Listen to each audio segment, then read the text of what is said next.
profesional, como investigador. Yo soy investigador principal del CONICET. Pero, por supuesto, siempre me gustó la astronomía, así que siempre mantuve el gusto por la astronomía. La física y la astronomía son primas hermanas, así que tengo la ventaja de que yo puedo agarrar un paper de astronomía y leerlo, tal vez sin entenderlo todo como lo entendería un especialista, pero puedo seguirlo y eso me da gran satisfacción, ¿no? De poder leer astronomía aún sin haberme convertido en un astrofísico. Y después, cuando encaminé parte de mi actividad hacia la divulgación de la ciencia, también lo hice hacia la astronomía. Así que, aparte de mi vertiente académica de investigación en física estadística, me dedico bastante a la divulgación de la astronomía y he escrito libros de divulgación y escribo en un blog, en el Cielo Las, en el Cielo de las Estrellas, al que están todos invitados a leer con una nota nueva cada semana. Bueno, y estoy muy contento de que me hayan invitado a participar de en el Cielo Las Estrellas, en el cielolas.blogspot.com. Apagá una de las... Sí, apagá una por lo menos. Así se ve un poco mejor.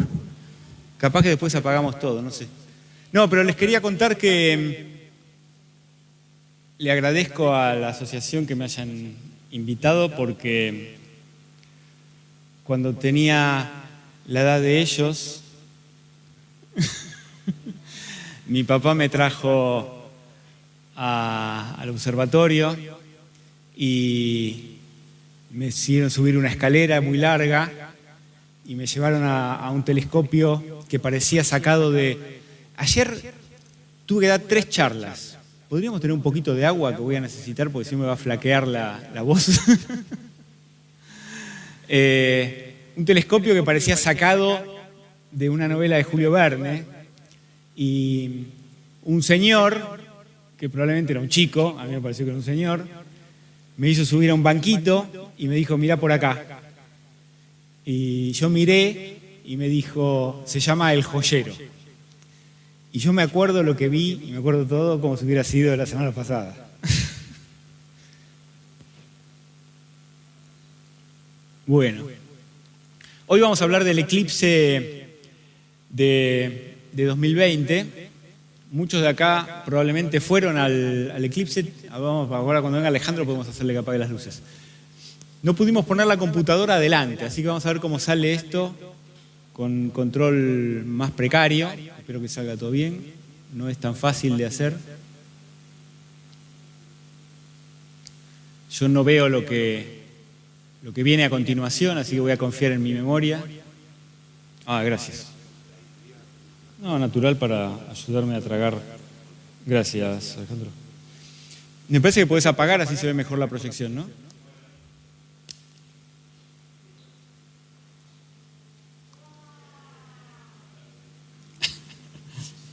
Bueno, dejá apagado nomás.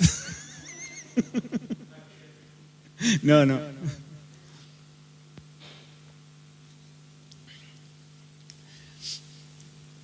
Muchos deben haber ido a ver algún eclipse total de sol, pero capaz que no todos. ¿Alguien no fue nunca a ver un eclipse total de sol? Veo manos levantadas en la oscuridad.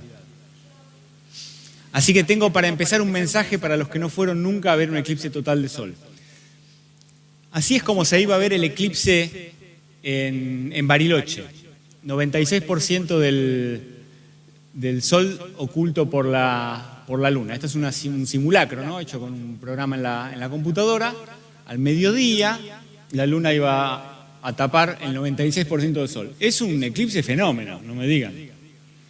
Sin embargo, la diferencia entre un eclipse del 96% y un eclipse total no es 4% como uno podría imaginarse. Es 100%.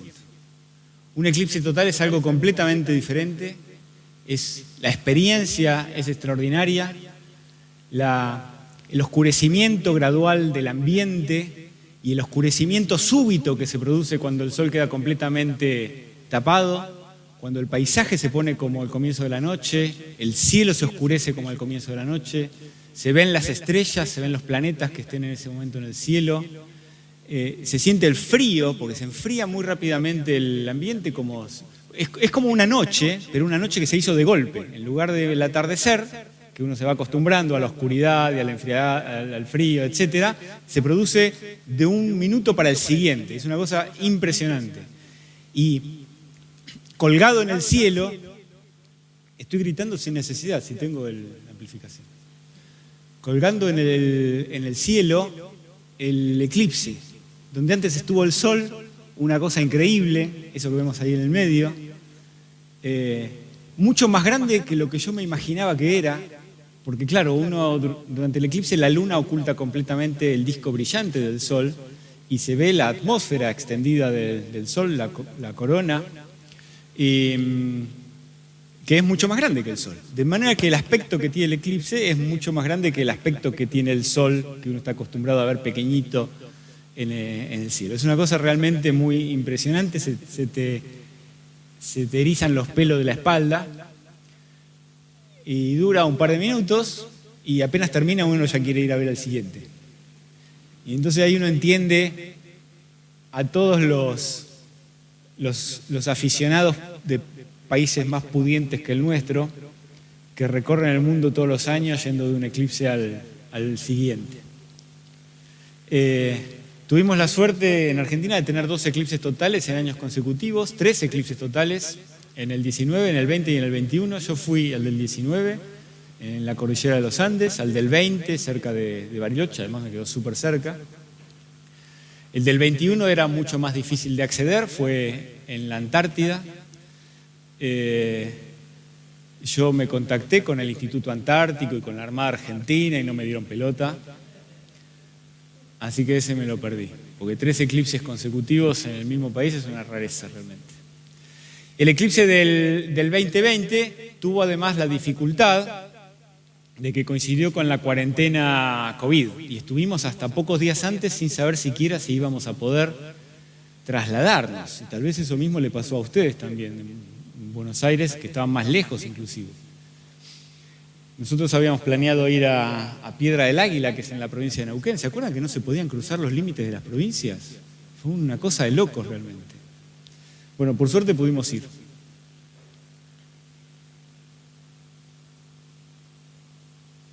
Yo fui a este lugar,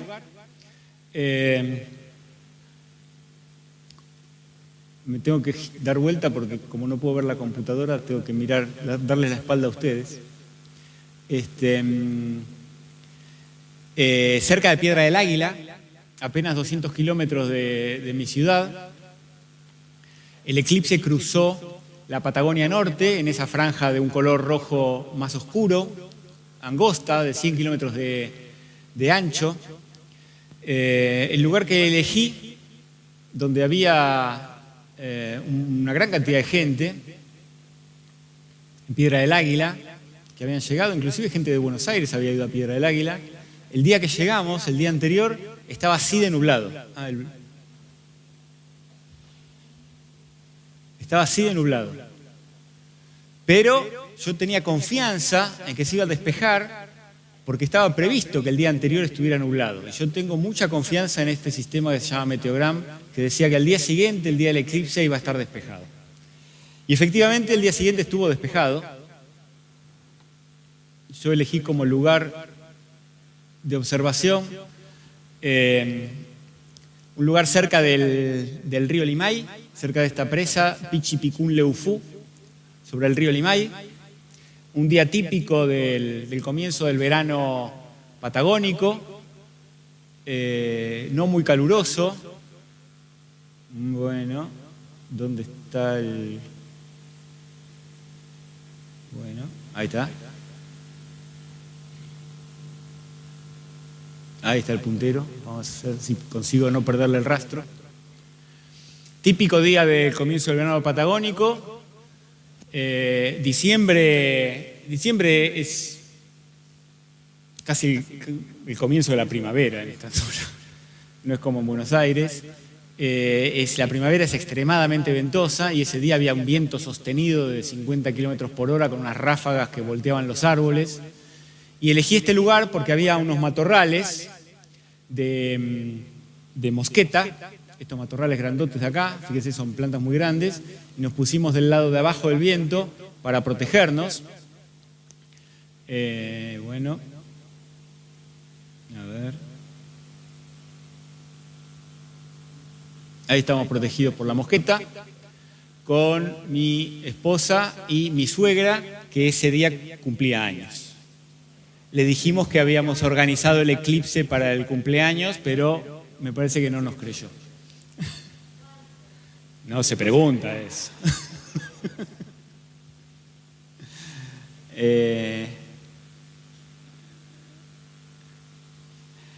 Necesitaba que hubiera poco viento. Bueno, necesitábamos en general que hubiera poco viento porque los que han ido a ver eclipses saben que uno llega temprano al lugar del eclipse y se queda un montón de horas, donde la ansiedad va aumentando progresivamente, se hace interminable toda la fase de eclipse parcial, uno dice vamos, vamos, que se tape el sol, pero lleva horas. Y realmente estar con un viento de 50 kilómetros por hora constante es una cosa insoportable, así que necesitábamos protección del viento, pero también porque yo quería fotografiar el eclipse y el viento me iba a mover o voltear directamente el equipo fotográfico. Lo que monté fue esto, se los comento brevemente. Usé un teleobjetivo fotográfico. El año anterior había usado un telescopio, pero este año decidí usar un objetivo fotográfico de 270 milímetros, montado sobre mi cámara Canon. Fíjense la cantidad de detalles que uno tiene que ir planeando para fotografiar un eclipse. Le puse una pantallita de cartón para hacer sombra sobre la cámara, porque es de día, no es fotografía astronómica como la que hacemos de noche, que en general hace frío. Acá iba a estar durante horas dándole el sol directo a la cámara, no quería que se me recalentara la cámara. Entonces, pantallita de cartón sobre la cámara. La cámara montada sobre una monturita de estas que sirven para seguir el movimiento sideral con una cámara o con un telescopio pequeño. Esta monturita no tiene el movimiento del sol, pero tiene movimiento sideral, así que requería pequeñas correcciones. La montura la monté sobre una montura ecuatorial pequeña de un telescopio que no está motorizada, por eso le puse la monturita ecuatorial encima. Y con los movimientos finos de la montura ecuatorial hice las correcciones necesarias a lo largo de las últimas partes del eclipse parcial para tener encuadrado el fenómeno en la lente.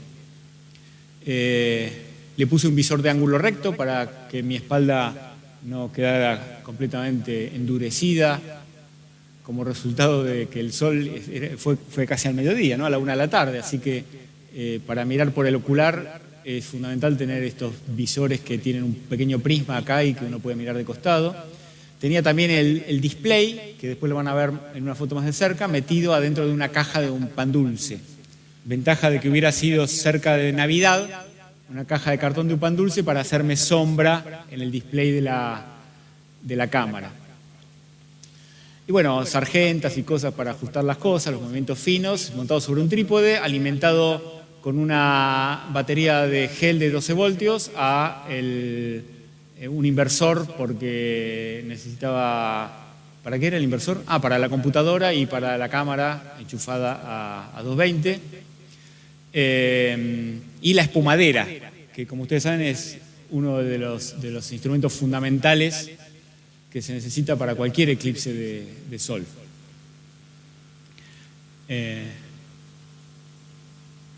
Yo había planeado hacer una gran cantidad de exposiciones. Esto había funcionado muy bien el año anterior. Exposiciones de distinta duración y de distinta abertura del diafragma para cubrir un enorme rango dinámico de exposiciones fotográficas. En total eran más de 15 stops fotográficos en la parte de la totalidad, 11 stops, y eran un montón de fotos, ¿no? Esta es la cantidad de imágenes que planeaba tomar con cada una de estas exposiciones, así que eran decenas y decenas de fotos. Y algo que les recomiendo a cualquiera que planee hacer fotografía durante el eclipse es que trate de automatizar el proceso, porque si uno quiere disfrutar del eclipse, que es lo más importante, verlo con nuestros ojos y recordarlo en el futuro, no puede estar pendiente de la fotografía. Hay que tratar de automatizar todo, porque si no, uno está pendiente de la cámara y pasa el eclipse, pasan los 2 minutos del eclipse y uno no vio nada. Y lo que hice yo fue programar, tengo que hacerlo con el mouse, programar en un script que controla la cámara, todas las exposiciones. Esto está escrito en Lua, un lenguaje muy fácil de escribir, que tiene la ventaja de que, usando el sistema operativo alternativo de Canon, que se llama Magic Lantern, puede correr directamente dentro de la cámara. No se necesita una computadora controlando la cámara, sino que directamente adentro de la cámara corre el script de automatización de las exposiciones. En el año 19 había funcionado perfecto, así que con mínimas adaptaciones hice lo mismo en el año 20. La razón para hacer esa multitud de exposiciones es que el rango dinámico del brillo de la corona es enorme, ¿no? Las partes más cercanas a la superficie del Sol, las que están más cerca de la silueta de la Luna durante el eclipse, son 1.000.000 de veces más brillantes que las que están más afuera. Y ninguna exposición fotográfica única es capaz de capturar esto. Y además, cualquiera de estas exposiciones individuales, como estas que les estoy mostrando acá, son muy distintas de lo que uno ve a simple vista. Así que si quiere hacer un registro fotográfico que le sirva para recordar en el futuro cómo fue el eclipse, es muy difícil hacerlo con exposiciones únicas. Así que la idea es hacer exposiciones múltiples, como les mostré en la transparencia anterior, y en la computadora combinarlas, usando el software que combina exposiciones fotográficas distintas, para tratar de dar un aspecto más natural. Cuando pasó el eclipse, bueno, los que estuvieron en los eclipses ya saben lo que pasa cuando termina el eclipse. La gente empieza a gritar, a saltar, a abrazarse, a llorar. Bueno, cuando pasa todo eso, entonces uno va y revisa si salieron bien las fotos. Entonces las revisé así rápidamente. Esta es la cajita de pan dulce, ¿ven? Es uno de esos pan dulcitos así de 100 gramos. Es ideal para oscurecer el display de la cámara, que si no al mediodía en verano no se ve nada. Y las revisé y las fotos habían salido bien, y revisándolas inmediatamente noté en una de ellas algo raro, y por eso le saqué una foto con el celu. Era esto que se ve acá, que es de lo que les voy a hablar en la continuación de la charla. Esta es una imagen combinada del tipo que les estaba comentando antes. Eso requiere alinear las imágenes, porque claro, el guiado no es perfecto.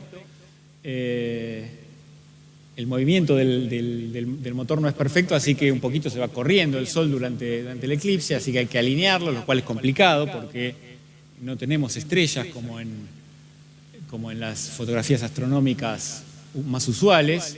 Hay que apilar ese gran rango dinámico de imágenes individuales, y después hay que procesar el resultado para tratar de obtener una foto que sea linda, que sea lo que uno quiere representar, que en general es como uno lo vio. Por lo menos yo lo que quiero hacer así es representar más o menos cómo lo veíamos. Y en esta ocasión hubo algo más, de lo cual les voy a contar en la continuidad de la charla. Así es como vimos el eclipse. Estas son las típicas morfologías que tiene la corona solar, que es esta atmósfera muy extendida del Sol, que está conformada de una materia eléctrica, que se llama plasma, y que como es eléctrica interactúa con el campo magnético del Sol, que es intenso, y esta interacción entre el campo magnético y la corona la configura de esta manera peculiar, ¿no? Tiene varias formas. En primer lugar vemos que de las regiones polares del Sol, acá está un cartelito indicando el norte, es el norte del Sol. De las regiones polares del Sol salen unos filamentos que se extienden así indefinidamente, y de las regiones medias y ecuatoriales salen como unos pétalos que son muy distintos de estas regiones así.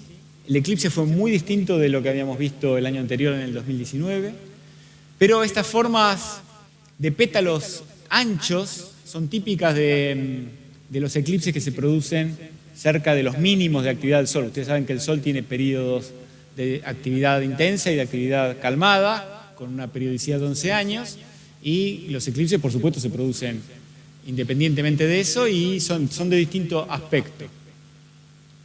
Vemos también asomando detrás del borde de la silueta de la Luna las prominencias de un color rojo, no sé si se ven bien en la proyección.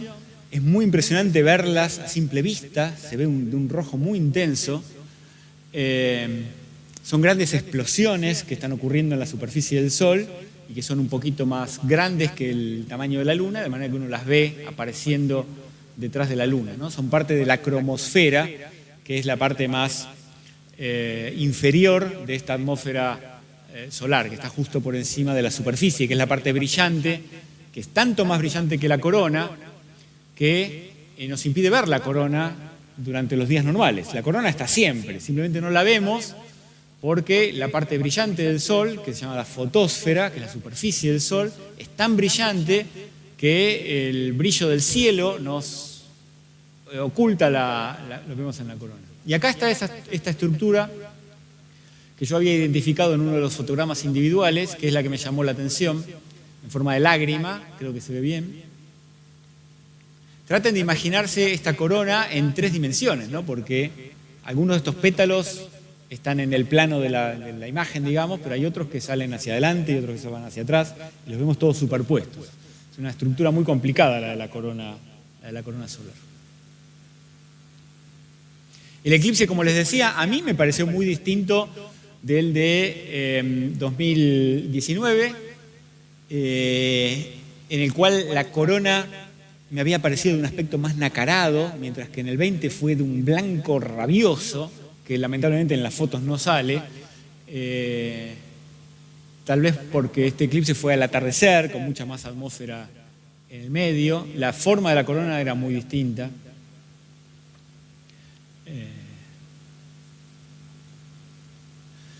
Inmediatamente cuando vi cómo salía la imagen procesada, me di cuenta de lo que se trataba, esa estructura que les señalé antes, porque es una estructura bien conocida. Lo que estábamos viendo durante el eclipse en la corona solar era una eyección de masa coronal.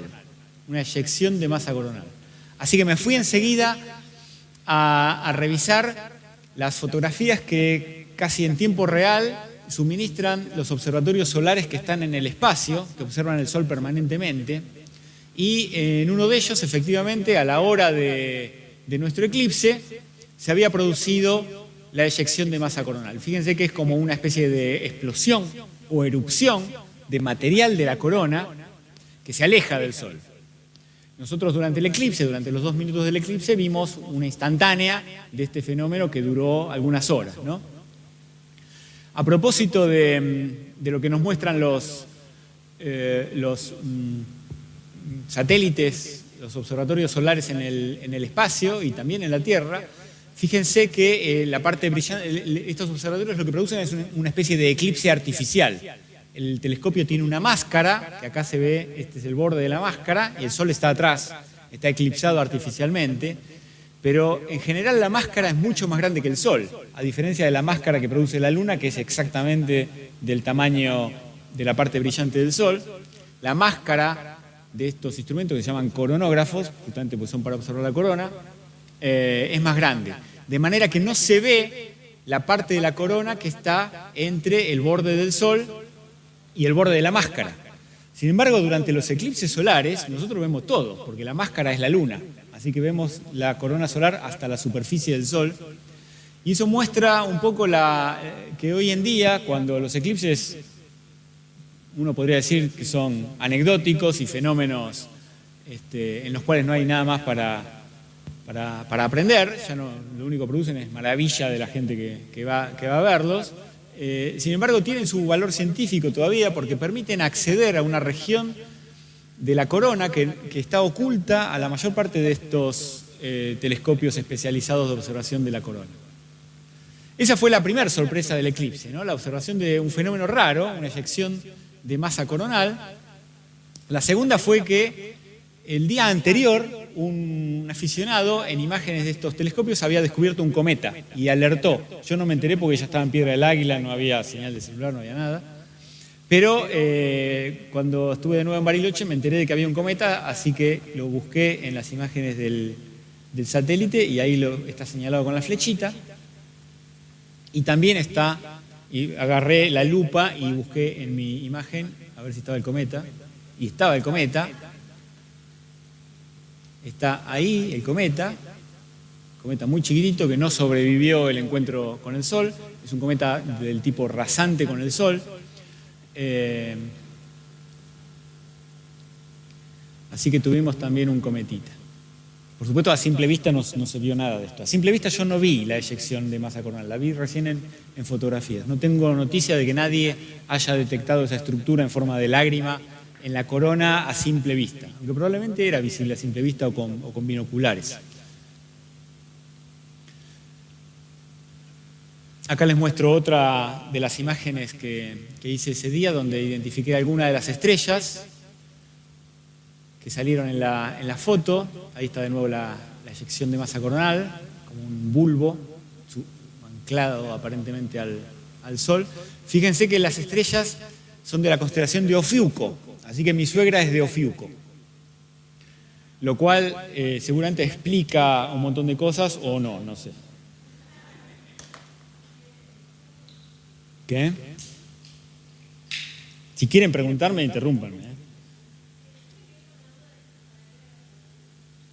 ¿Para qué?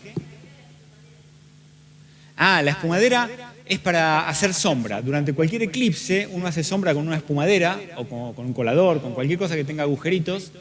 Y en la imagen de los agujeritos, definida por la sombra de la parte densa de la espumadera, uno hace sombra preferentemente sobre un papel, sobre algo liso, y se ve una imagen del Sol eclipsado. En lugar de verse un redondelito, se ve, que sería la imagen del Sol entero, se ve el Sol eclipsado. Cada agujerito de la espumadera funciona como una lente, pero en lugar de ser de vidrio es un agujerito. Inclusive si uno se olvidó la espumadera, lo que hace es recurrir al follaje de una planta, por ejemplo. Los intersticios entre las hojas del follaje de una planta, de un árbol, producen en el piso el mismo efecto que el de la espumadera. Nosotros en la estepa patagónica tenemos muy pocos árboles, así que es fundamental llevar la espumadera.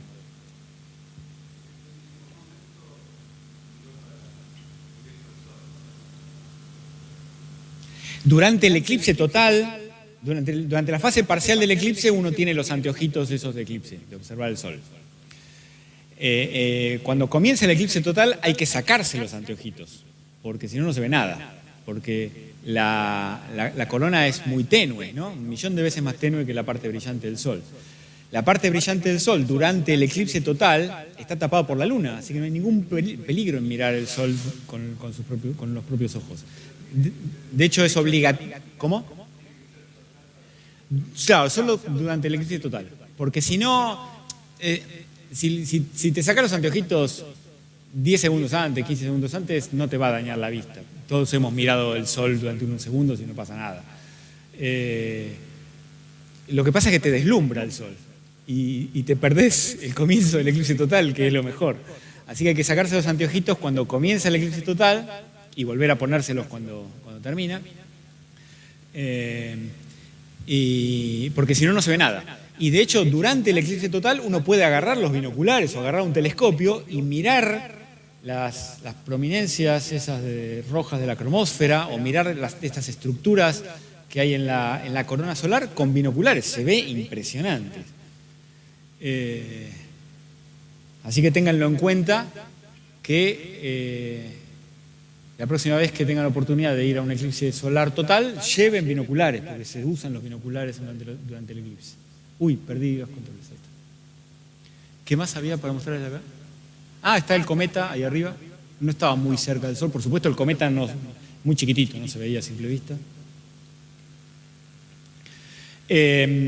Esta observación de la eyección de masa coronal me resultó súper interesante y escribí una notita que salió en Sky and Telescope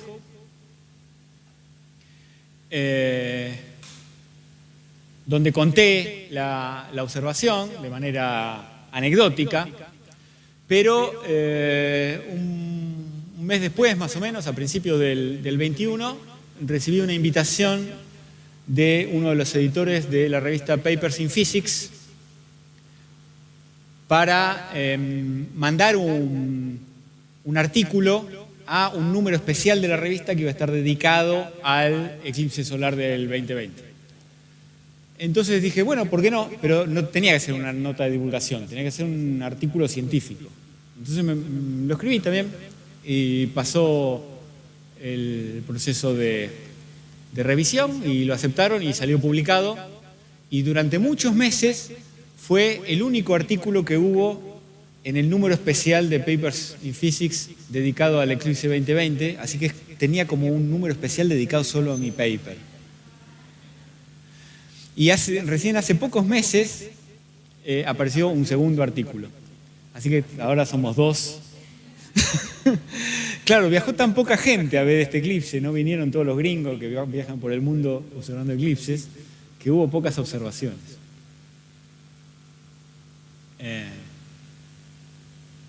El artículo lo pueden descargar de Papers in Physics, es una revista de acceso libre, así que pueden ir ahí y descargar el artículo. Bueno, ¿qué son estas eyecciones de masa coronal? Son, como les comentaba, grandes erupciones en la corona del plasma y la energía la energía almacenada en el campo magnético del Sol. Mueven una enorme cantidad de masa a gran velocidad, son explosivas realmente, son como erupciones más bien, más que explosiones.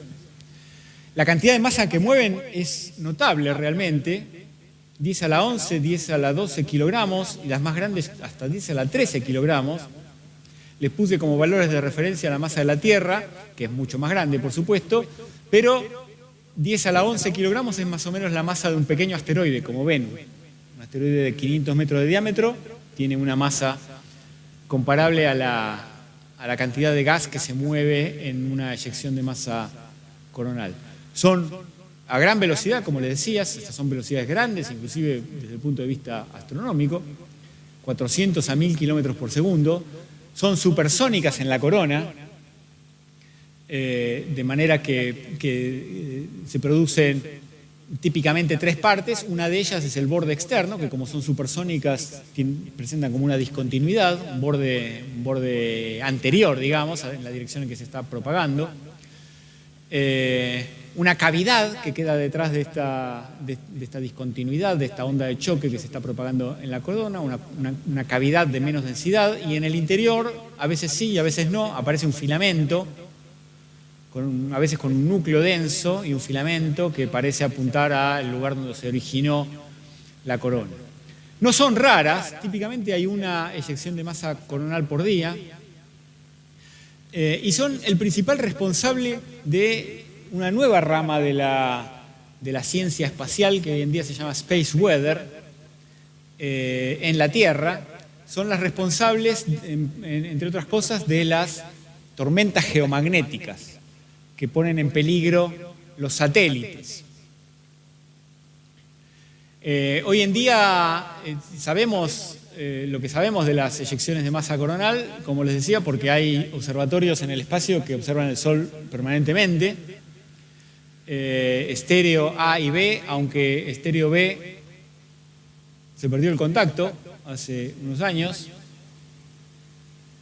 así que ha quedado solo estéreo A. El propósito de estéreo A y B son dos satélites idénticos en lugares, en órbitas distintas, en órbitas propias alrededor del Sol, no en órbita de la Tierra, uno por delante de la Tierra y uno por detrás de la Tierra, con la idea de observar el Sol, bueno, en 3D, para producir, por eso se llama estéreo, ¿no? Para producir imágenes tridimensionales de las estructuras de la corona.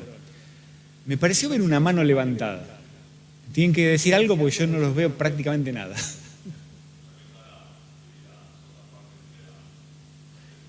Claro, Parker no la puse porque Parker no tiene un coronógrafo. Hay más sondas de observación solar y ahora está el Solar Orbiter, que ya está haciendo descubrimientos extraordinarios del Sol. Ya hoy estuve leyendo cosas de Solar Orbiter. Solar Orbiter sí tiene un coronógrafo que se llama METIS. Todavía no vi nada de las observaciones de METIS. Y el otro que tiene un coronógrafo es el instrumento LASCO de SOHO, del cual la imagen que les mostré antes, esa de color rojo, era de SOHO. Todo esto, SDO, que es otro extraordinario telescopio solar en el espacio, tampoco tiene un coronógrafo, por eso no lo puse. A los que les guste la observación del Sol, las imágenes en un montón de longitudes de onda del Sol están casi en tiempo real, se las puede ver y montarlas incluso como películas. De esto me enteré hoy, y lo agregué porque tenía relación con lo que les iba a decir de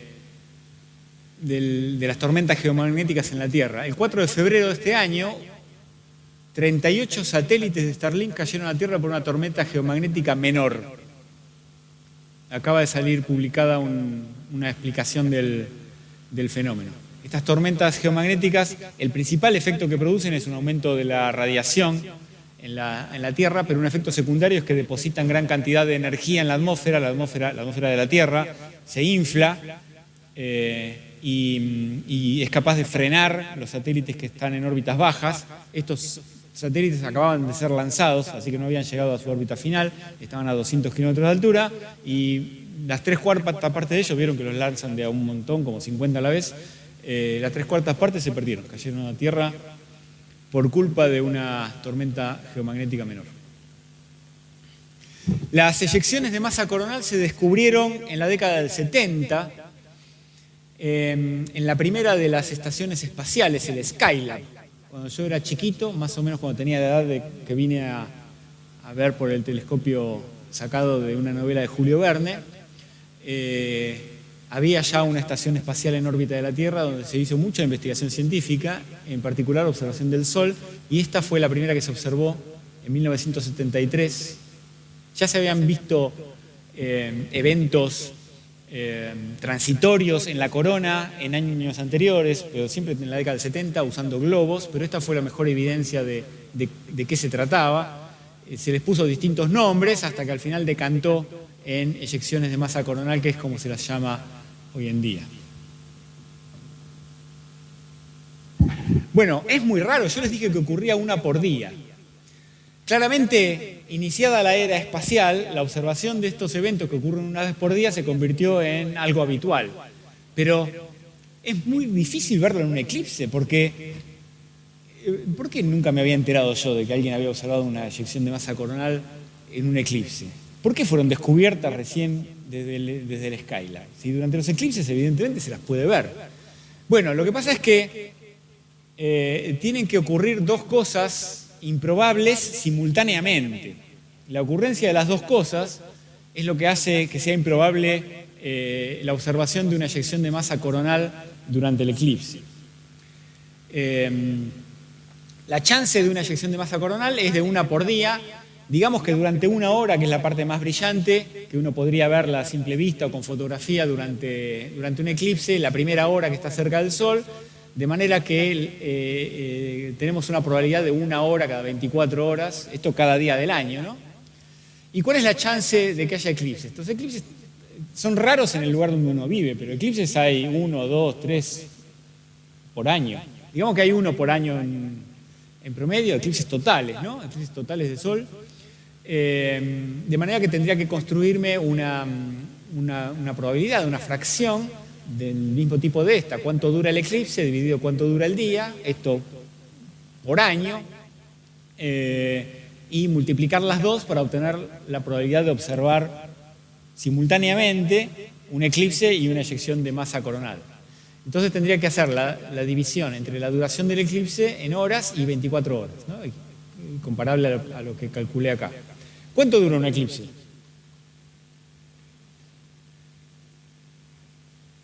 Cuando uno dice un eclipse total de sol, claro.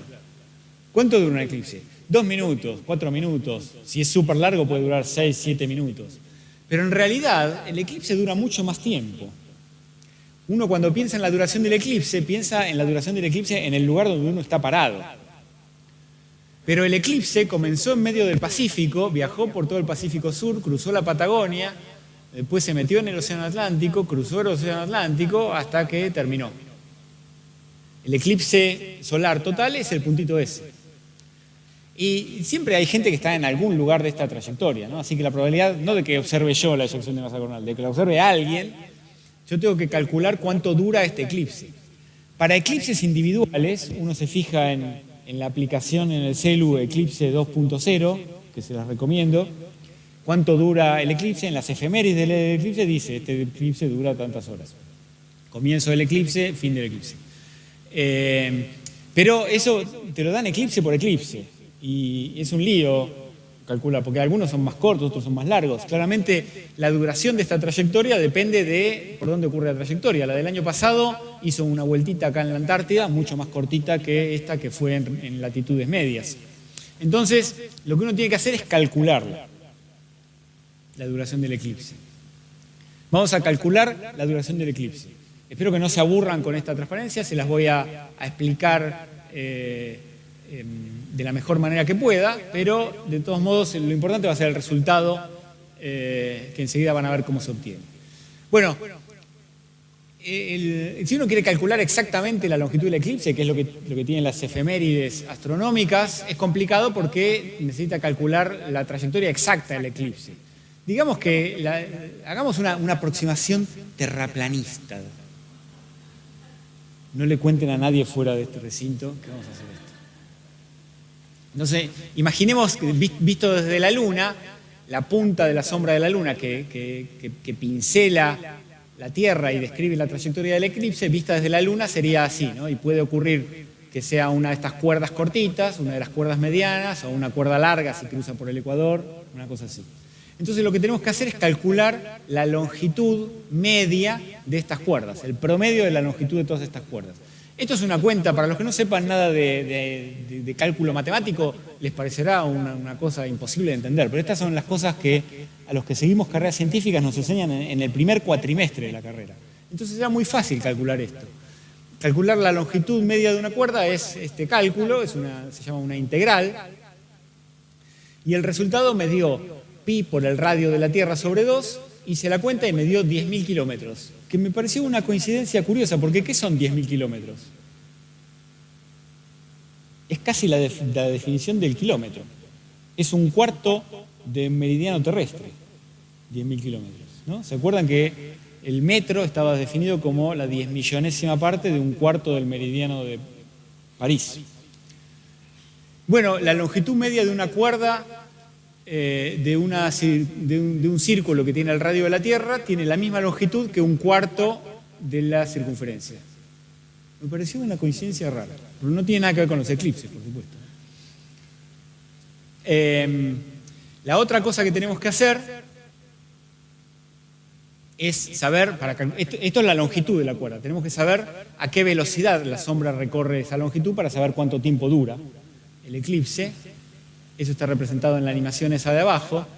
¿Cuál es la velocidad de la umbra? Así se llama la parte densa de la sombra de la Luna. ¿Cuál es la velocidad de la puntita de la umbra a la distancia de la Tierra, ¿no? Que es prácticamente la punta de la umbra? Por eso a veces ni siquiera hay eclipses totales.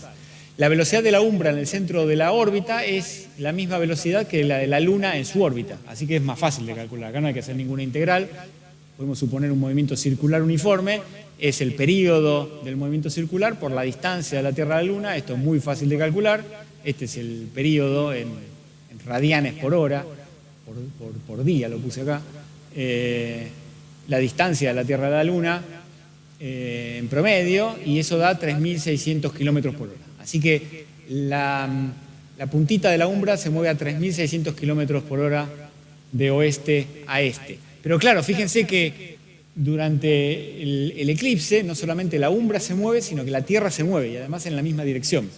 Entonces necesito calcular también la velocidad de la Tierra y restarla, porque es en la misma dirección. ¿Cuál es la velocidad media de un punto sobre la Tierra? La velocidad media de un punto sobre el ecuador es fácil de calcular porque es la misma cuenta que esta, simplemente poniendo acá la velocidad angular de rotación de la Tierra. La velocidad en el ecuador, de un punto en el ecuador, es 1.600 kilómetros por hora. Y la velocidad media, porque el eclipse no necesariamente pasa por el ecuador, la velocidad media es una cuenta que es muy parecida a la de arriba, así que ya que estaba la hice y me dio 1.300 kilómetros por hora. Es casi lo mismo, ¿no? Podía haber puesto el mismo número, pero como era la misma cuenta, ya la había hecho, me dio 1.300 kilómetros por hora. Entonces lo que hago es restar las dos. La velocidad media de la umbra sobre la Tierra es 2.300 kilómetros por hora. Ese es el número que cuando uno lee las notas sobre los eclipses en la revista, dice la umbra se acerca a nosotros a 2.000 kilómetros por hora.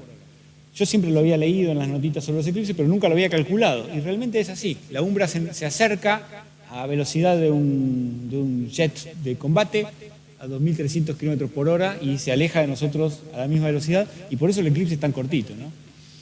Dura solamente lo que le permite esa enorme velocidad a la umbra permanecer sobre nosotros. Entonces ya está, tengo las dos cosas. La duración media de un eclipse es 10.000 kilómetros dividido 2.300 kilómetros por hora, 4 horas. Me fijé en las efemérides del eclipse del 2020, habían sido 3 horas y media. Así que fenómeno, había hecho bien el cálculo. Así que la chance de observar una eyección de masa coronal durante un eclipse es la chance de que haya una eyección de masa coronal, por lo menos esa primera hora de la eyección de masa coronal, por la chance de eclipse, un 24avo por 4 24avos, un 144avo por año, porque esto puede ocurrir todos los años. O sea, una vez cada 144 años. Es una cosa rara, y por eso nunca nadie lo había visto. Salvo que uno se vaya a 144 años antes. Mi tocayo Guillermo Tempel, que aquí lo vemos fotografiado en el observatorio de Niza, fue a observar un eclipse en España, en Torreblanca, en julio de 1860, y no hizo fotografías, a pesar de que ya se hacían fotografías de eclipses en esa época, y dibujó esto. Algo que en la década del 70 fue identificado como que era muy probablemente una eyección de masa coronal. A Temple le gustaba mucho este dibujo, y es el dibujo que tiene puesto detrás cuando le sacaron esta foto en el observatorio de Niza, que es el dibujo que está en el paper que él escribió sobre el eclipse. Así que 2020, 1860, 160 años entre Temple y yo, que coincide con la tasa de observación que calculé. Así que realmente es raro, es una cosa rara. ¿Y qué se le va a hacer? Se lo perdieron en el 2020, ¿qué quieren que les diga? Bueno, entonces les cuento algunas cosas más sobre las eyecciones de masa coronal. Ahí está de nuevo la peliculita del instrumento LASCO del satélite SOHO, donde se ve la erupción. Acá ocurre. Este es otro coronógrafo, tiene 2 coronógrafos el SOHO. Parece como una erupción de un volcán, y a mí me resultan muy parecidas como fenómeno a las erupciones volcánicas, más que a una explosión, ¿no? Ahí está el coso. Son enormemente energéticas, eso es lo que tenía preparado para decirles. Típicamente 10 a la 39 joules. ¿Se acuerdan del joule, la unidad de energía? 10 a la 39 joules. ¿Cuántos son 10 a la 39 joules? No tengo ni idea. 10 a la 39 es un número gigante. Si uno mira la cantidad de joules que tiene un paquete de galletitas, no tiene ni comparación con esto. 10 a la 39 joules es un número gigantesco, entonces lo que uno hace es meterlo en Wolfram alfa. ¿Conocen Wolfram alfa? Uno mete 10 a la 39 joules en Wolfram alfa y se entera de que 10 a la 39 joules son 82 veces la energía radiante del Sol en un milenio. Es impresionante. Pero claro, uno sale a tomar el Sol y tiene idea de la energía radiante del Sol en ese momento. En un milenio tampoco me hago mucha idea de cuánto es. Y Wolfram alfa también me dijo que es un 150 milésimo de supernova. Parece mucho, ¿no? Porque claramente no es una supernova. Pero es una cosa realmente muy energética. Entonces, la otra cosa que hice fue convertir para ustedes estos joules en megatones. Y resultó que es como una gran explosión termonuclear, pero por 100 millones, 100.000 millones de millones de veces. Es muy impresionante y pasa todos los días en el Sol. El Sol es muy impresionante. El Sol es muy impresionante, ¿eh? Mano.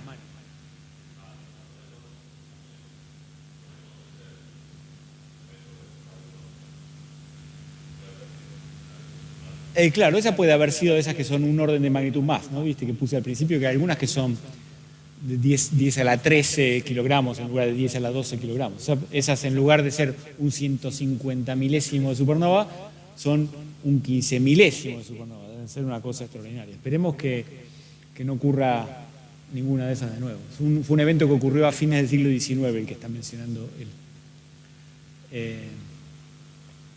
Bueno, ¿por qué se producen? ¿Qué es lo que pasa? ¿Cuál es el mecanismo? ¿Cuál es el motor que pone en marcha esta tremenda energía? Esto es un xkcd.com, es uno de mis cartoons favoritos de la web. El autor es un físico, así que muchas veces los dibujitos tienen contenido físico. Y acá la chica de la izquierda le dice, lo traduje, está en inglés, si lo buscan lo van a encontrar en inglés. Dice, la atmósfera del Sol es un plasma supercaliente gobernado por fuerzas magnetohidrodinámicas. Y el chico dice, ah, sí, claro, por supuesto. Y abajo está la reflexión que hace para su interior. Dice, cada vez que escucho la palabra magnetohidrodinámica, mi cerebro la reemplaza por mágica. Fíjense que si uno elimina todas las letras complicadas del medio, le queda mágica. Y cuando uno mueve el ratón por encima del dibujito, aparece un texto adicional. Y en este caso, el texto adicional dice lo siguiente. La magnetohidrodinámica combina la naturaleza intuitiva de las ecuaciones de Maxwell, que aquí se las puse, con la sencilla solubilidad de las ecuaciones de Navier-Stokes. Es tan fácil que los físicos le agregan relativista o cuántica para no aburrirse. Realmente la magnetohidrodinámica es una de las áreas más escabrosas de la física moderna. Por supuesto, en el contexto de lo que ocurre en la corona del Sol, no hace falta la parte ni relativista ni cuántica, las velocidades no son tan grandes, pero es lo que se requiere para explicar, por ejemplo, un fenómeno con el cual muchos de ustedes tal vez estén familiarizados, que son los chorros de materia y energía que surgen de la proximidad de los agujeros negros centrales de algunas galaxias, ¿no? galaxias activas. Este es el chorro de MC87, donde está el agujero negro que fue fotografiado por el telescopio más grande del mundo, ¿no? El sistema de radiotelescopios Event Horizon Telescope. Ratón. Ahí está.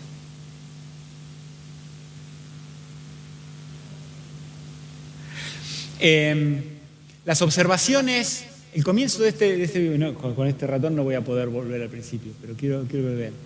Las observaciones de los telescopios solares que les mencionaba, esto es del SDO, del Solar Dynamics Observatory.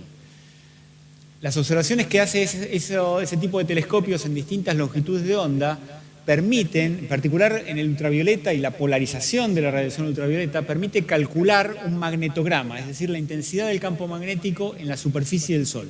Toda la parte gris, que como ustedes ven es la mayor parte, es un campo magnético de unos pocos Gauss. Y las manchas blancas y negras, el campo magnético es de miles de Gauss. Usando la intensidad del campo magnético como condiciones de contorno y las ecuaciones de la magnetohidrodinámica y modelos físicos matemáticos de la magnetohidrodinámica, cuando digo magnetohidrodinámica ustedes piensen mágica, se puede calcular el campo magnético afuera del Sol, que no se observa directamente, lo que se observa es la radiación en la superficie del Sol, pero se puede calcular usando la magnetohidrodinámica el campo magnético afuera, y esto es una visualización preciosa de las líneas de campo magnético en la proximidad del Sol. Fíjense que hay de tres tipos, hay algunas que empiezan y terminan en el Sol, que son las que están pintadas de blanco, típicamente empiezan en esas regiones de campo magnético intenso, que se llaman regiones activas, pero son cerradas, son loops cerrados, y después hay unas que están pintadas de verde y otras que están pintadas de rosa, que son abiertas, salen del Sol pero se extienden al infinito. Esas no están cerradas sobre el Sol. Bueno, este es el campo magnético que interactúa con el plasma de la corona y produce los eventos dinámicos en la corona. Tengo otro a continuación, que hace un sobrevuelo del Sol. Acá usaron solo color verde. Es un sobrevuelo sobre la superficie. Fíjense que se ve las regiones activas, donde el campo magnético es muy intenso. Acuérdense que el campo magnético es un campo vectorial, así que tiene una intensidad que uno se hace la idea de la intensidad con la densidad de las líneas de campo magnético y una dirección. La dirección es la dirección de esta línea de campo magnético, ¿no? El campo magnético se lo tienen que imaginar como un vectorcito en cada punto del espacio. Y estos fideos solares nos dan una idea de la intensidad y de la dirección del campo magnético. El modelo, este es uno de los modelos que se usa hoy en día para calcular esto, se llama PFSS, para calcular el campo magnético solar. Y la visualización la hace un grupo especializado en visualización científica, ¿no? Tiene un Scientific Visualization Studio.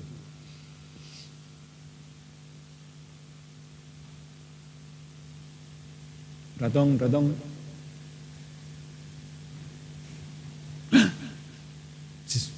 Se rompió. Se cerró ahí la...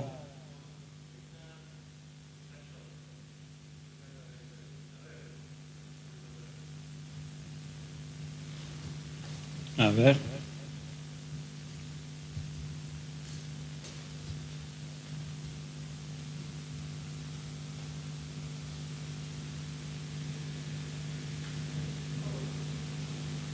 Ahí está. Sí, se cerró el show, probablemente con alguna de las movidas de los botones del mouse. ¿Por dónde iba? Por acá. Entonces voy a ir al siguiente. Esta está tachada, así que no. Ah, bueno, para que no se crean que uno lo ve así como bolitas en la pantalla de la computadora, pero tiene que acordarse de que se trata del Sol.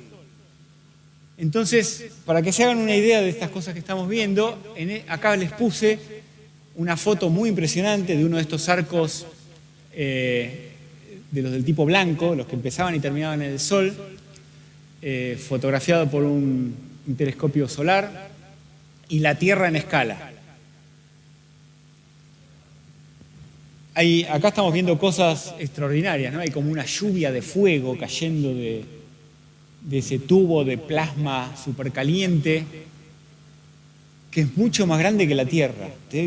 A mí me da escalofríos esto, yo no sé a ustedes. Por suerte la Tierra está tan lejos del Sol, ¿no?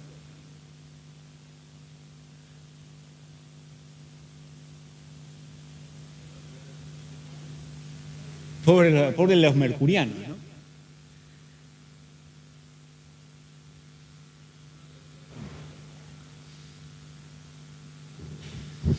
Esta es la secuencia típica de fenómenos que ocurren en una eyección de masa coronal. Esto es antes de la eyección de masa coronal.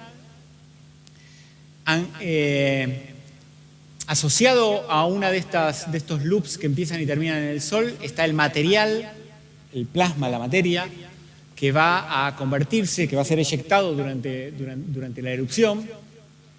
Muchas veces hay una protuberancia de estas regiones rojo brillantes de la cromósfera. El arco, pero ¿por qué se va el ratón? El arco, ahí está. El arco muchas veces está anclado en una región activa. Ustedes vieron que muchos de esos arcos salían de una región activa.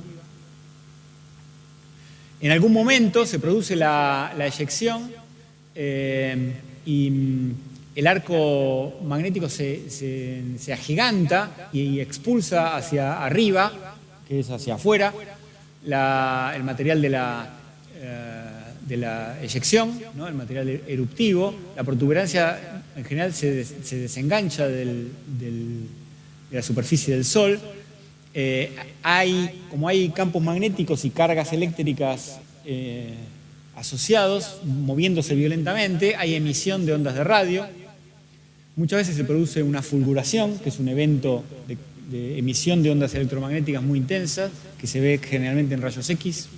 Un oscurecimiento en la superficie del Sol, ondas que se propagan en la superficie como si fueran terremotos a partir del lugar donde se produjo la explosión. La cavidad que se forma atrás, la onda de choque que se forma adelante porque es supersónica. Y finalmente queda la cavidad, la vacancia, se forma un nuevo arco y se observa un oscurecimiento. Eso es típicamente lo que ocurre durante la eyección, pero según encontré en este libro, que es el libro que me leí para escribir la introducción del paper, porque yo no sabía absolutamente nada de física solar, así que me leí Coronal Mass Ejections and Introduction, y ahí encontré que la ciencia de las eyecciones de masa coronal tiene muchos misterios. Vamos a leer lo que dice. Es importante observar que la relación exacta entre cada uno de estos y la Coronal Mass Ejection permanece en buena parte desconocido. Es un libro reciente, creo que del 2015. Y que no hay ningún fenómeno que tenga una relación uno a uno de estos fenómenos que les mencioné recién, que fui identificando en esos dibujitos. Los dibujitos son del mismo libro, con las eyecciones. Muchos de estos ocurren sin una eyección y muchas eyecciones hacen erupción sin una asociación obvia, tanto en el disco solar como en el medio interplanetario. Porque hay toda una categoría de eyecciones de masa coronal que se llaman eyecciones de masa coronal interplanetarias, que son lo mismo pero propagándose en el espacio entre los planetas, son las que golpean la Tierra, por ejemplo. También hay que destacar que cada uno de estos fenómenos representa un campo de investigación en sí mismo. Hay distinta gente que trabaja en cada uno de estos campos y el que es especialista en uno no sabe nada de lo que hacen los otros, y que muchos de ellos, por ejemplo las llamaradas, han sido estudiados más intensamente que las eyecciones. Así que está medio en pañales lo que está ocurriendo con las eyecciones de masa coronal. Me llamó un poco la atención, pero no es tan disparatado, ¿no?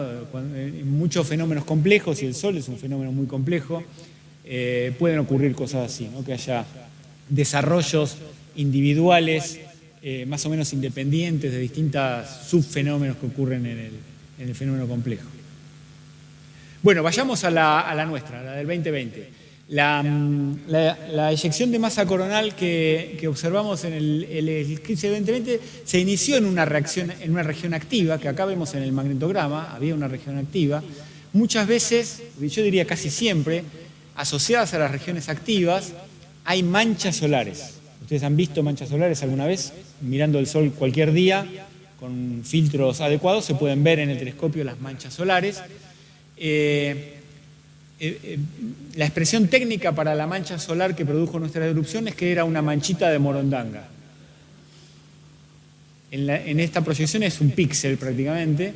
Yo en mis imágenes de la parte parcial del eclipse no se ve. Es menor que la resolución de mi equipo. Esa manchita de Morondanga produjo, sin embargo, una fulguración que se observó en rayos X mediana, 11:09, un poco antes del comienzo del eclipse total. Como una hora antes, no me acuerdo ahora. Lo tengo anotado en el ayuda memoria de la charla, pero no lo estoy viendo.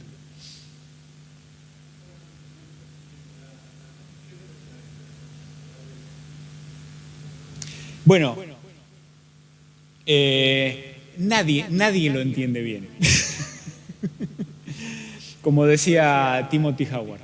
Pero muchas veces las eyecciones de masa coronal se originan en arcos magnéticos que tienen una de sus patas en una región activa.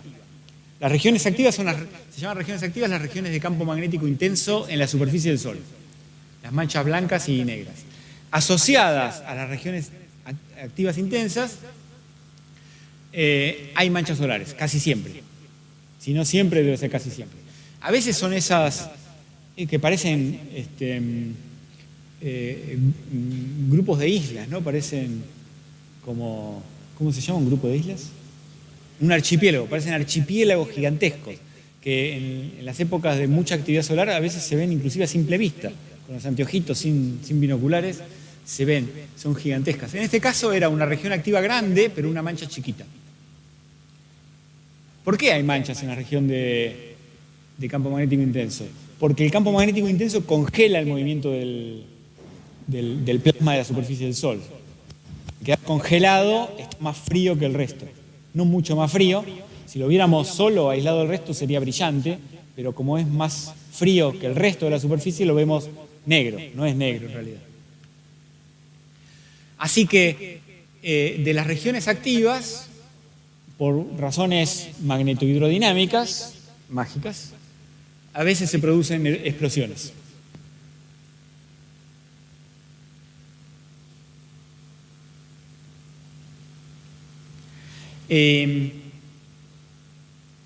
Esta ciencia de las eyecciones está tan en pañales que ni siquiera se sabe cuál es el mecanismo magnetohidrodinámico que las produce, ¿no? Y hay un montón de mecanismos posibles. Cuando un científico les dice que no sabe algo, no quiere decir que no tenga una explicación. Significa que tiene muchas explicaciones y que no sabe cuál es la correcta. Y eso pasa en todas las áreas de la ciencia y pasa en la física solar. Los físicos solares no saben cómo se producen las eyecciones de masa coronal. Eso significa que tienen un montón de explicaciones y no saben cuál es la correcta. En el libro introductorio que les comenté recién, hay varias explicadas y yo seleccioné, hay como dos tipos característicos. Hay unas que se llaman sin reconexión y otras que se llaman con reconexión. Modelos sin reconexión y modelos con reconexión. Y la idea, para decirla brevemente, pero para que vean la diferencia que hay, y por qué podría ser una u otra, ¿no? Porque parecen tan parecidas. La idea en estos modelos sin reconexión es que el arco, que es el que está pintado de verde y azul en esta representación, el arco anclado en la superficie solar que va a producir la erupción, está soportado por arriba por otra parte del campo magnético, que son los arcos rojos, que le hacen presión magnética por arriba, pero el arco que está adentro, por algún motivo, probablemente relacionado con algo que ocurre justo debajo de la superficie solar, empieza a crecer, ¿no? Y forma una especie de cuerda, lo llaman una rope de campo magnético, que se retuerce. El campo magnético es intenso, los arcos de soporte, los arcos magnéticos de soporte que hay arriba terminan abriéndose y la rope puede escapar, como si fuera una hernia, ¿no? Se hernia el campo magnético y el plasma atrapado en estas líneas de campo magnético es lo que constituye la eyección de masa coronal. Este sería el modelo sin reconexión. Reconexión se refiere a reconexión de las líneas de campo magnético y como ustedes pueden ver, algo parecido sería lo que ocurre en los modelos con reconexión, es decir, tenemos un arco que es el que está pintado acá de azul y celeste, que es el que va a producir la eyección, soportado por arriba por el resto del campo magnético, pero este por algún motivo se hace más intenso y empieza a hacer presión, pero en algún momento el arco que produce la eyección se reconecta y se forman líneas de campo magnético cerradas sobre sí mismas, no están más ancladas al Sol, y esto flota en la corona como una burbuja y se lleva una parte del material, y eso es lo que constituye la eyección de masa coronal. Son parecidas, pero son diferentes y no saben cuál es cuál. Seguramente observaciones y simulaciones magnetohidrodinámicas en la computadora van a terminar decidiendo cuál es el verdadero mecanismo. Y estos son dos categorías, ¿no? Y hay un montón de modelos más. Curiosamente, hay gente que hace plata con esto. Predictive Science Incorporated es una empresa que hace cálculo magnetohidrodinámico para sus clientes. Si ustedes tienen un cálculo magnetohidrodinámico y no les sale, se lo encargan a Predictive Science. Entre otras cosas que calculan es la corona solar. Y cuando se aproxima un eclipse, hacen una predicción de cómo se va a ver la corona el día del eclipse. Y es precioso lo que hacen. Acá vemos el Sol girando. No es, o sea, la corona está congelada, ¿no? Está como en los 2 minutos del eclipse, no se mueve dinámicamente, pero imagínense que el Sol está girando exactamente como lo vemos al costado, ¿no? Al girar, gira con todo su campo magnético y por lo tanto con las partes brillantes, que es el gas supercaliente de la corona, que está enganchado en el campo magnético solar. Es una preciosura, ¿no? Esta era la predicción para el eclipse. Por supuesto, es difícil identificarla porque nosotros la vemos desde un solo lugar, desde la Tierra, pero está esa imagen también. Esta es la predicción para el día del eclipse, vista desde la Tierra, y fíjense lo que hay ahí. Hay una eyección de masa coronal. Yo me comuniqué con uno de los tipos, le mostré mi foto y lo felicité por lo parecida que era. Me dijo que ellos no predijeron la existencia, que iba a haber una eyección de masa coronal. Simplemente les pareció simpático mostrar cómo se vería una eyección de masa coronal durante el eclipse y la pusieron artificialmente. Y el tipo me dijo, me parece que puse, de casualidad, fue de casualidad. El tipo me dijo, pusimos esa eyección de masa coronal en la página web, imaginándonos que había cierta chance, pero que no íbamos a tener suerte para verla, pero ocurrió, y que le hubiera gustado pegarle al lugar y al momento de la eyección. ¿Se acuerdan que acá el norte del Sol está para arriba y la erupción que vimos nosotros se produjo acá? Pero está bastante bien. O sea, a mí me parecía... ¿Hasta dónde llega? Viaja entre los planetas y a veces, si estuviera apuntando hacia la Tierra, podría llegar a la Tierra. En un par de días llega a la Tierra. Sí, llega a la Tierra, impacta contra el campo magnético de la Tierra y produce un descalabro en los satélites de comunicaciones. Un par de días. Y después sigue, a medida que sigue, es cada vez más tenue. A los marcianos no les hace casi nada y a los jupiterianos menos todavía.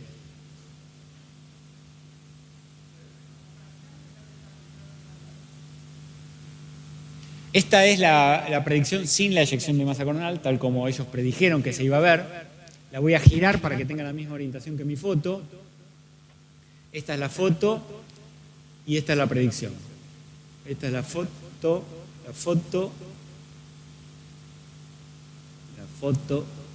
y la predicción. Está bastante bien. La mía tiene la eyección de masa coronal. La posta, no la inventada.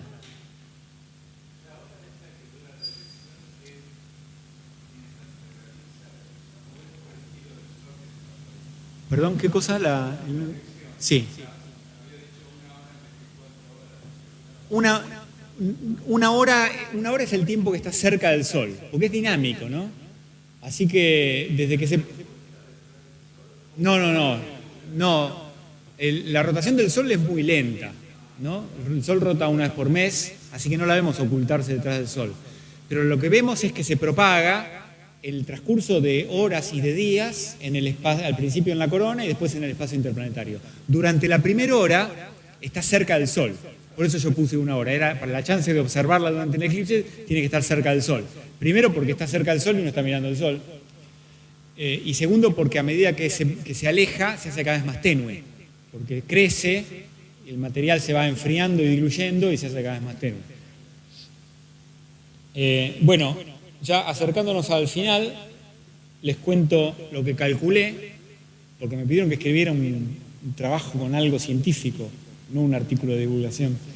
De todo lo que les conté hasta ahora no puse nada en el paper, porque es todo divulgativo.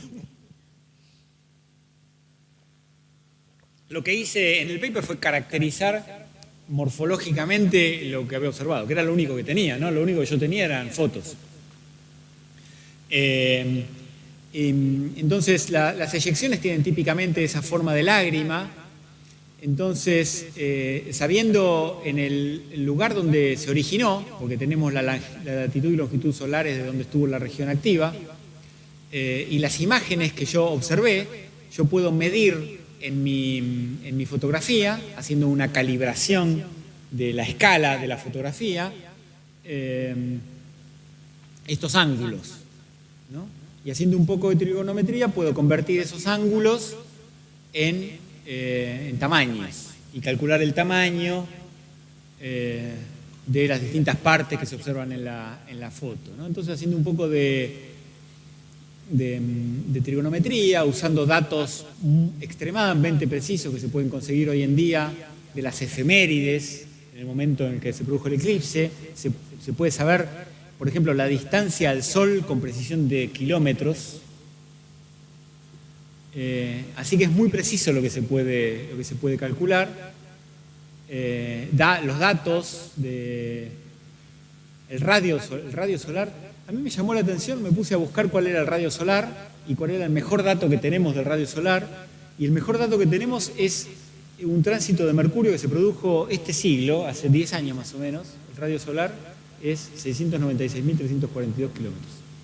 Durante un tránsito de Mercurio lo midieron.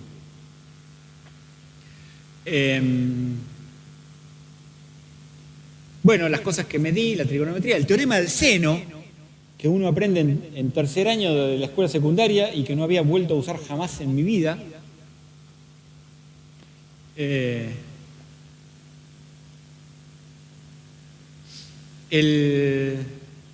La altura de la eyección que vimos durante el eclipse es de casi 3 millones de kilómetros sobre la superficie del Sol. El ancho de esta lágrima es de 1 millón de kilómetros de ancho.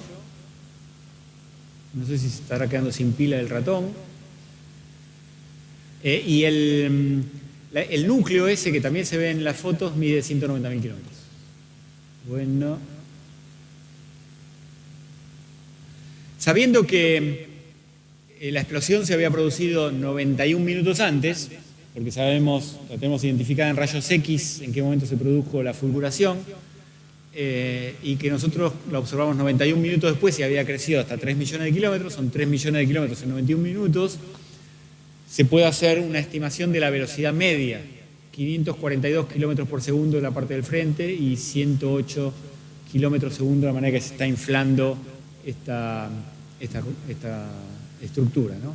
Son valores, como ven ustedes, compatibles con lo que se sabe de las eyecciones de masa coronal. Así que me quedé tranquilo de que estaba haciendo los cálculos correctamente. Son velocidades realmente grandes, 3 millones de kilómetros en 91 minutos, imagínense.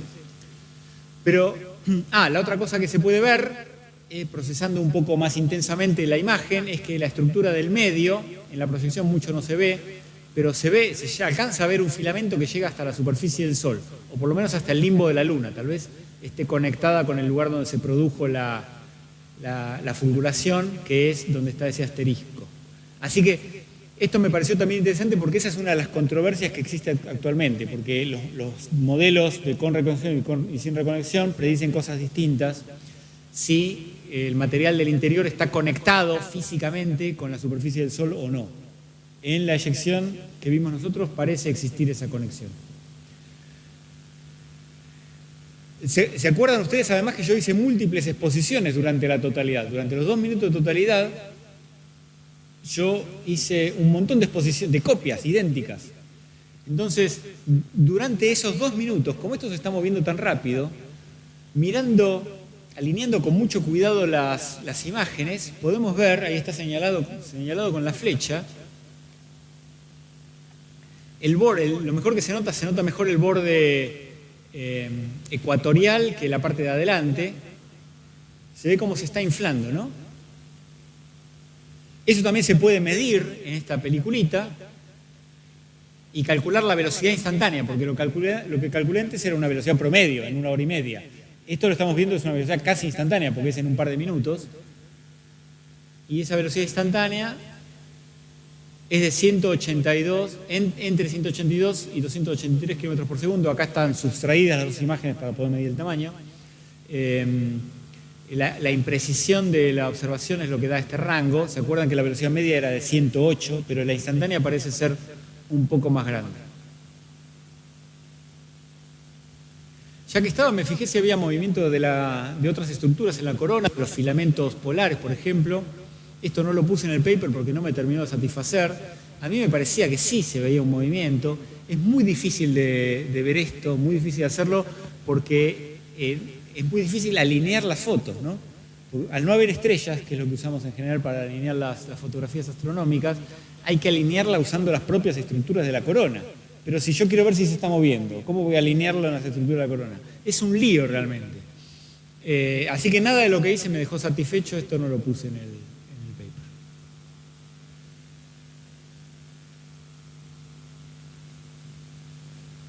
Ya estamos casi cerca del final. Y ahora les cuento lo que pasó.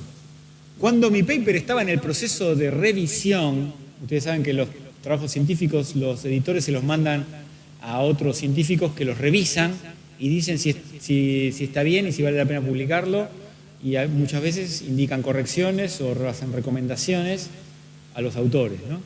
Ese proceso típicamente lleva meses. Cuando mi paper estaba en ese proceso de revisión, el manuscrito yo ya lo había publicado. Tenemos un repositorio donde uno puede publicar manuscritos, así que ya era público. Apareció esto: The Double Bubble Coronal Mass Ejection of the 2020 December 14 Total Solar Eclipse. Me dio una bronca, porque encima se lo publicaron en una revista top de astrofísica, de Astrophysical Journal Letters. Y yo había mandado al mío al Papers in Physics porque me lo habían pedido. Pero después se me pasó la bronca porque lo que hicieron es mucho mejor que lo que hice yo. Así que está buenísimo. Las imágenes que hicieron son extraordinarias. El trabajo está basado en imágenes hechas por Andreas Möller, que estaba en Fortín Nogueira, que queda a 2 kilómetros de donde estuve yo. No sé cómo hizo Andreas Möller para llegar desde Alemania a Fortín Nogueira en medio del COVID. Uno de los autores de este paper inventó un software para procesar imágenes de eclipses totales que es extraordinario, pero no se lo dice a nadie. En este procesamiento que haces se nota bien la superposición de estructuras, ¿no? Porque acuérdense que esto es tridimensional, nosotros lo vemos plano en el cielo, pero fíjense todas las líneas cruzadas que hay acá, ¿no? Producto de que estamos viendo muchas cosas superpuestas que son transparentes, ¿no? Porque son pequeñas líneas de plasma. Estuvieron ahí en Fortín Nogueira y además consiguieron esta imagen de Darío Harari, un astrofotógrafo de Bahía Blanca, que estuvo en Bahía Creek, cerca de Bahía Blanca, a más o menos 1000 kilómetros de distancia. De manera que tienen además una base temporal más larga, porque pasaron varios minutos entre que el eclipse llegó desde el río Limay hasta el Atlántico. Así que esa medición de los cambios en la estructura tuvieron mucho más changüí temporal para hacerlo. Yo a Darío Harari no lo conozco y todavía no lo contacté. ¿Alguno de ustedes lo conoce de casualidad?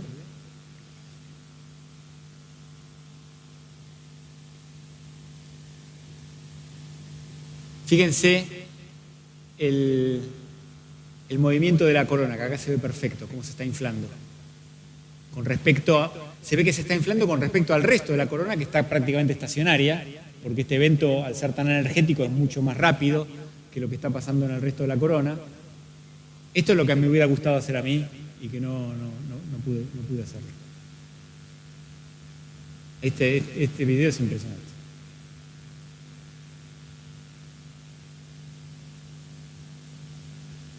Ellos la llaman The Double Bubble, ¿se acuerdan del título?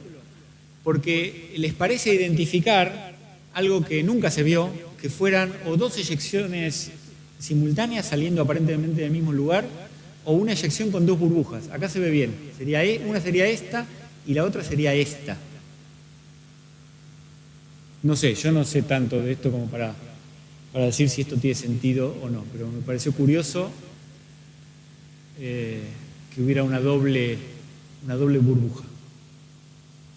Ellos también hacen la identificación del filamento y qué sé yo. Y bueno, esto es todo lo que tenía para contarles.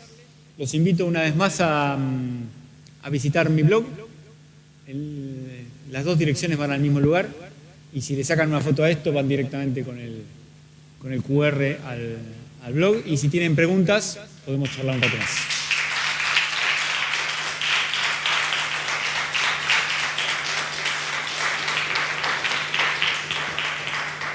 Podríamos prender la luz, ¿no? Así veo las caras. Eso.